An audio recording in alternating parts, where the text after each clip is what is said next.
Selanjutnya saya akan melakukan observasi di bagian lumbal. Jadi di sini saya akan melihat adanya lordosis ringan pada lumbal dan melihat kelainan-kelainan lain di area lumbal hingga di bagian femur. Jadi di sini hal yang saya lihat tidak adanya kelainan berupa lordosis ringan ataupun adanya atrofi pada otot-otot, dan juga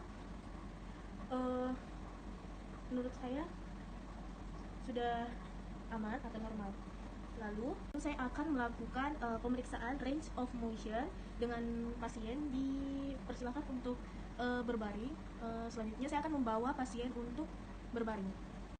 Sekarang saya akan melakukan range of motion pada panggul. Pertama-tama saya akan memfleksikan kaki pasien hingga ke dada dan ke kanan. Baik. Gerakan-gerakan ini dilakukan untuk menilai adanya nyeri atau tidak. Lalu kaki bagian sebaliknya. Oke. Lalu melakukan gerakan abduksi. Tahan. Lalu gerakan abduksi.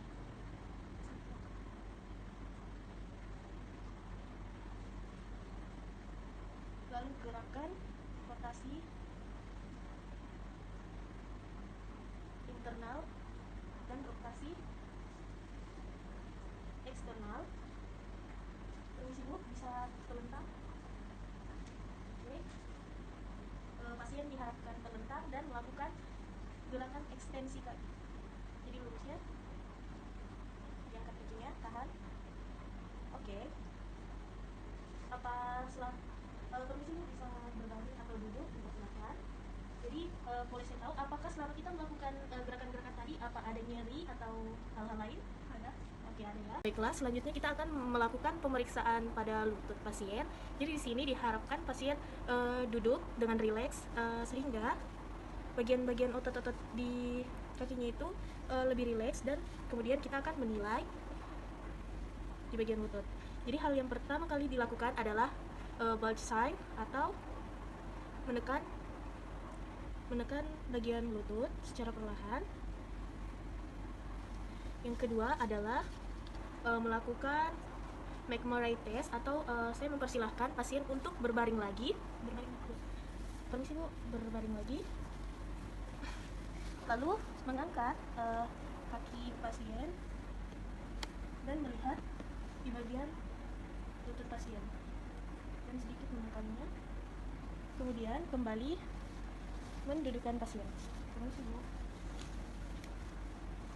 Selanjutnya adalah mempersiapkan pasien dalam posisi terlentang, dan saya akan melakukan apply green test dengan menaikkan kaki pasien lalu memutar bagian pergelangan kakinya. Selanjutnya adalah meminta pasien untuk berbaring terlentang lagi dan melakukan varus and valgus stress test dengan seperti ini, dan melihat ada atau tidaknya kelainan pada lutut pasien, dan diusahakan dengan sudut 30 derajat di kedua kaki. Baiklah, selanjutnya adalah pemeriksaan pergelangan kaki, dan hal yang pertama kali saya lakukan adalah anterior drawer sign, yaitu menekan tumit ke depan dan sebaliknya. Jadi seperti ini di kedua kaki pasien. Lalu sebaliknya dalam keadaan kembali terlungkup. Nah, di sini adalah melakukan posterior drawer test, sama dengan tadi anterior drawer test. Dan selanjutnya adalah melakukan Thomson test atau menilai musculus gastrocnemius dengan tendon Achilles. Jadi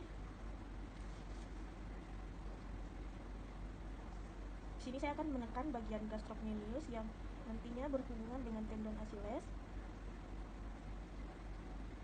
dan melakukan plantar fleksi pada telapak kaki. Jika positif, maka kaki tidak akan bisa melakukan plantar fleksi. Tapi jika negatif, kaki masih bisa melakukan plantar fleksi. Baiklah, kita masuk di bagian paling terakhir dari pemeriksaan ekstremitas inferior.